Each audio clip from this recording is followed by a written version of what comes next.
আলহামদুলিল্লাহি রাব্বিল আলামিন আসসালাতু ওয়াসসালামু আলা রাসূলিল কারীম ওয়া আলা আলিহি ওয়া সাহবিহি ওয়া আহলি বাইতি আজমাইন। বাংলাদেশ জামাত ইসলামী ঐতিহ্যবাহী নরসিংদী জেলা শাখা কর্তৃক আয়োজিত আজকের এই বিশাল জনসভার সম্মানিত সভাপতি, সম্মানিত জেলা আমির জনাব মৌলানা মুসলিম উদ্দিন, বাংলাদেশ জামাত ইসলামের কেন্দ্রীয় নেতৃবৃন্দ, অন্যতম বিশেষ অতিথি জনাব মৌলানা রফিকুল ইসলাম খান, জনাব সাইফুল আলম খান মিলন, অন্যান্য নেতৃবৃন্দ, বন্ধু সংগঠনের নেতা এবং কর্মবৃন্দ, শহীদ পরিবারের গর্বিত সদস্যবৃন্দ, 24-এর গণবিপ্লবে আহত প্রিয় সহকর্মীবৃন্দ, প্রিয় নরসিংদীবাসী,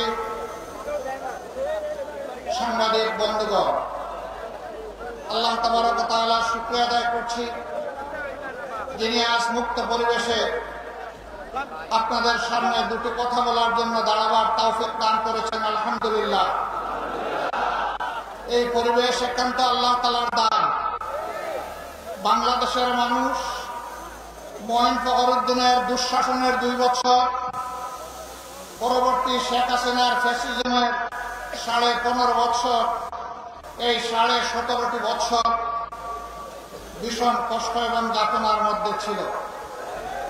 এই সময়ের ভিতরে অসংখ্য আল্লাহর বান্দাবান্দি খুন হয়েছেন, গুম হয়েছেন, আয়নাগরের বাসিন্দা হয়েছেন, পঙ্গু হয়েছেন, আহত হয়েছেন, মামলার আসামি হয়ে দফায় দফায় জেলে গিয়েছেন, চাকরি হারিয়েছেন, ব্যবসা হারিয়েছেন, বাড়িঘর তাদের ধ্বংস করে দেওয়া হয়েছে এবং বাংলাদেশ জামাত ইসলামের উপর আরো বাড়তি জুলুম করা হয়েছে।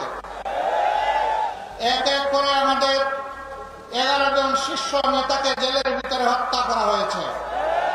বিচারের নামে তামসা করে কাউকে দেওয়া হয়েছে ফাঁসি, কাউকে ঠেলে দেওয়া হয়েছে মৃত্যুর দিকে। প্রিয় দেশবাসী, আপনারা লক্ষ্য করেছেন পুরাটা সময় জুড়ে বাংলাদেশ জামাত ইসলামী একমাত্র দল যেই দলের কেন্দ্রীয় কার্যালয় থেকে শুরু করে দেশের সব কয়টি কার্যালয় কার্যত সিলগালা করে রাখা হয়েছিল। একমাত্র দল যেই দলটির নিবন্ধন কেড়ে নেওয়া হয়েছে। দুঃখের বিষয়, ফ্যাসিবাদ আপাতত বিদায় নিয়েছে, নিবন্ধনটা আমরা এখনো ফিরে পাইনি। এখন সেই নিবন্ধন ফিরে পাওয়ার জন্য আমাদেরকে আদালতে লড়াই করতে হচ্ছে। এটি বাংলাদেশের জন্য লজ্জার বিষয়। যাদেরকে দেশপ্রেমের কারণে, যাদেরকে অন্যায়ের কাছে, ফ্যাসিবাদের কাছে মাথা মতন না করার কারণে যাদের নিবন্ধন কেড়ে নেওয়া হলো, তাদের নিবন্ধনটা পরিবর্তনের সাথে সাথেই তাদের হাতে ফেরত দেওয়া উচিত ছিল। আমরা সরকারের কাছে দাবি জানাচ্ছি, অবিলম্বে আমাদের পাওনা আমাদের কাছে ফেরত দিন, আমাদের প্রতীক সহ ফেরত দিন। আমাদের উপরে জুলুম করা হয়েছে, এই জুলুমের অবসান হোক। সম্মানিত ভাইরা, মিথ্যা মামলায় যখন নেতৃবৃন্দকে আটক করা হয়েছিল, একে একে সকলেই মুক্তি পেয়েছেন, কিন্তু আমাদের কলিজার টুকরা বাংলাদেশ জামাতে ইসলামের তৎকালীন ভারপ্রাপ্ত সেক্রেটারি জেনারেল জনাব ATM আজহারুল ইসলাম এখনো মুক্তি পাননি। কেন তিনি মুক্তি পাননি? জনতার দাবি তাকে এখনই মুক্তি দিতে হবে। তিনি মজলুমদের প্রতি এক এক করে আমাদের সমস্ত শ্রেষ্ঠ নেতৃবৃন্দকে তারা খুন করেছে। আল্লাহ তাআলা তার একজন বান্দাকে জীবিত রেখেছে। সম্মানের সাথে অবিলম্বে আমাদের বুকে তাকে ফিরিয়ে দিন। যদি গড়িমসি করা হয়, বাংলাদেশ জামাত ইসলামী জনসম্পৃক্ত ন্যায্য দাবি সহ জনাব আজহারুল ইসলামের মুক্তির দাবিতে মাঠে নামতে বাধ্য হবে।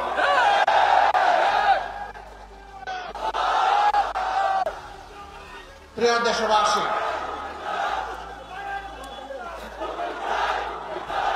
এ মাসটি হচ্ছে ভাষা আন্দোলনের মাস।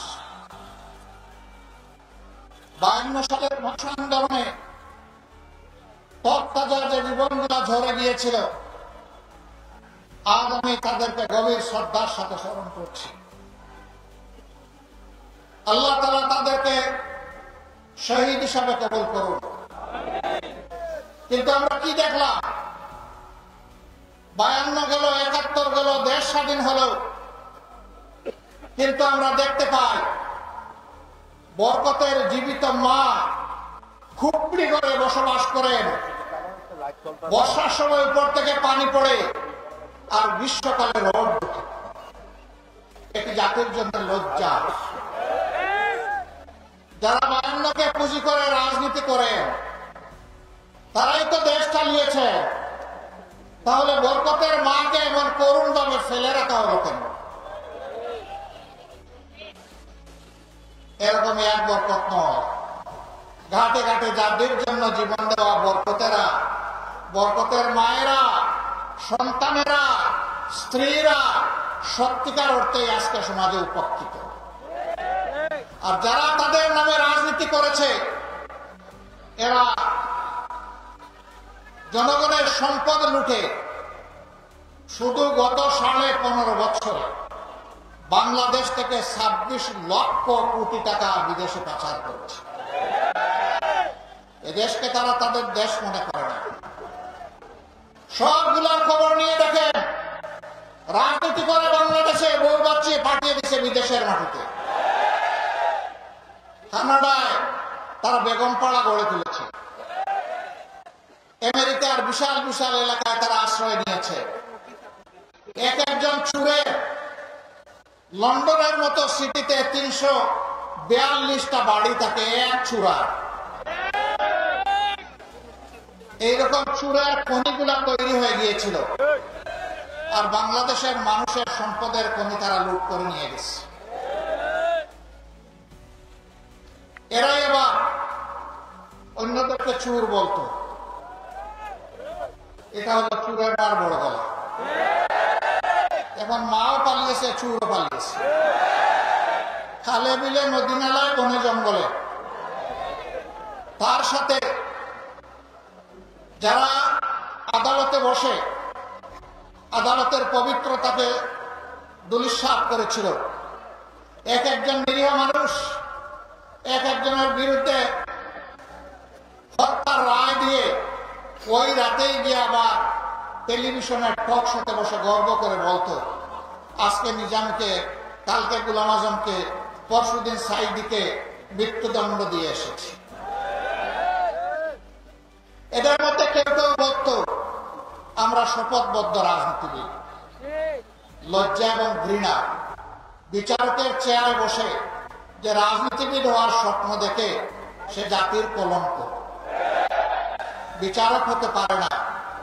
ও বন্ধুরা, আজকে তোমাদের রাজনীতি কোথায়? এখন যে দেখি না, মন বড় চায় তোমাদেরকে দেখতে, পাই না যে তোমাদেরকে। কোথায় গেল রে জাতির বন্ধুরা? আসো, সাহস থাকলে সামনে আসো। সামনে এসে নিজের করুণ পরিণতি ভোগ করো। আমার বন্ধুরা বলে গেছে, প্রত্যেকটি গণহত্যাকারীকে দেশে হোক বিদেশে হোক পাকড়াও করে ট্রাইব্যুনালের হাতে তুলে দিতে হবে। 24-এর গণহত্যায় তাদেরকে দুনিয়া থেকে বিদায় করা হলো। অনেকগুলো লাশের আজ পর্যন্ত কোনো খবর পাওয়া গেল না। আমরা কিভাবে পাবো?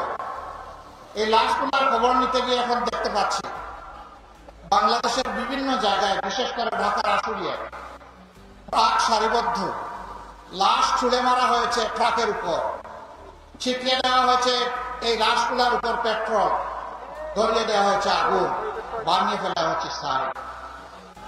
এদের পরিচয় কোথায় পাবো বলেন? 3 এবং 4 তারিখ আগস্ট মাসে এই 2 দিন ইন্টারনেট বন্ধ করে ঢাকা এবং বাংলাদেশের বিভিন্ন জায়গায় যাদেরকে খুন করা হয়েছে সেই লাশগুলা তুলে নিয়ে গুম করে দেওয়া হয়েছে। এদের হদিস কে পাবে? আজকে তাই যেখানেই যায় কিছু সন্তান হারানো মা বাপের কান্না শুনতে পায়, স্বামী হারা আমার বোনটির কান্না শুনতে পায়, বাপ হারা সন্তানের কান্না শুনতে পায়। তাদের একই কথা, আমাদের আপনজনটা কি বেঁচে আছে? যদি বেঁচে থাকে সে কোথায়? আর যদি বেঁচে নাই থাকে তার কবরটা কোথায়? অন্তত কবরটা আমাদেরকে দেখাই দেয়। আমরা তাদের কবরটা দেখে কিছু প্রশান্তি নেই। এই জাতি তো কবরেরও সন্ধান দিতে পারছে না। প্রিয় দেশবাসী, বাংলাদেশ জামাতে ইসলামের বিরুদ্ধে অনেক অপবাদ রটানো হয়। আমি জিজ্ঞাসা করি, বাংলাদেশ জামাতে ইসলামের লোকেরা কি অন্য কোনো দেশ থেকে এখানে এসেছে? এখানেই তাদের জন্ম হয়েছে, আপনাদের সাথে বড় হয়েছে, আপনাদের সাথে বসবাস করে। তাদের চরিত্রের সার্টিফিকেট দেওয়ার জন্য আপনারাই যথেষ্ট।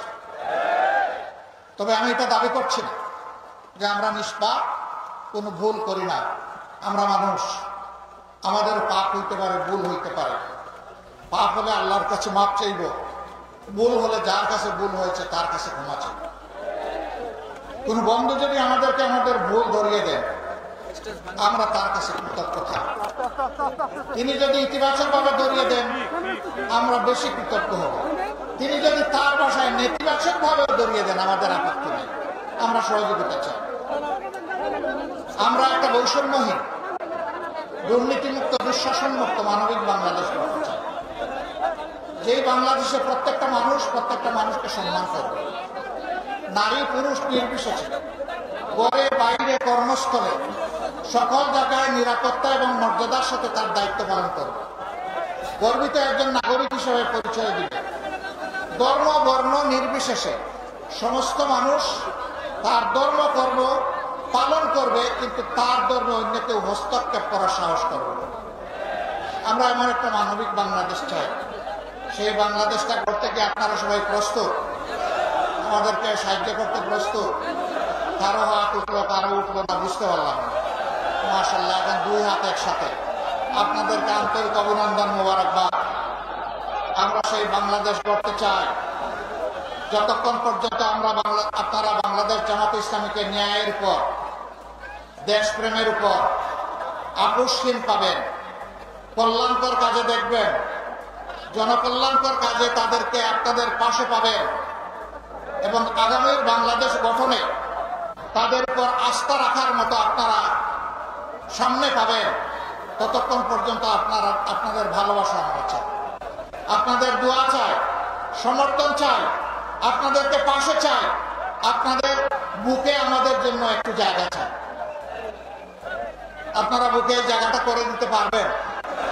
যদি সেই জায়গাটা করে দিতে পারেন, আমরা আপনাদেরকে ওয়াদা দিচ্ছি, আমাদের সকল আল্লাহর দেওয়া সকল শক্তির বিনিময়ে আমরা আপনাদের কল্পের স্বপ্নের সেই মানবিক বাংলাদেশ আপনাদেরকে উপহার দেব ইনশাআল্লাহ। আল্লাহ তাআলা নরসিংদীবাসীর উপর রহম করুন, বাংলাদেশের উপর রহম করুন, শান্তির ফয়সালা নাজিল করুন। দেশকে আগামী একটা ন্যায় এবং সত্যের ভিত্তির উপর, ইনসাফের উপর, সুশাসনের উপর, ন্যায় বিচারের উপর একটা মানবিক দেশ হিসাবে গড়ে তোলার তৌফিক আল্লাহ তাআলা আমাদের সকলকে দান করুন। সাংবাদিক বন্ধু সহ সবাইকে আমাদের ধন্যবাদ। আপনারা যারা কষ্ট করে এসেছেন তাদের প্রতি আমরা কৃতজ্ঞতা জ্ঞাপন করছি। আমরা আবারও বলছি, যুদ্ধ আমাদের শেষ হয়নি, যুদ্ধ আমাদের চলবে। মুক্তির পথে লড়াইয়ের ময়দানে আবারও দেখা হবে। আল্লাহ হাফিজ। বাংলাদেশ জিন্দাবাদ, বাংলাদেশ জামাতে ইসলামী জিন্দাবাদ। আসসালামু আলাইকুম ওয়া রাহমাতুল্লাহি ওয়া বারাকাতুহু।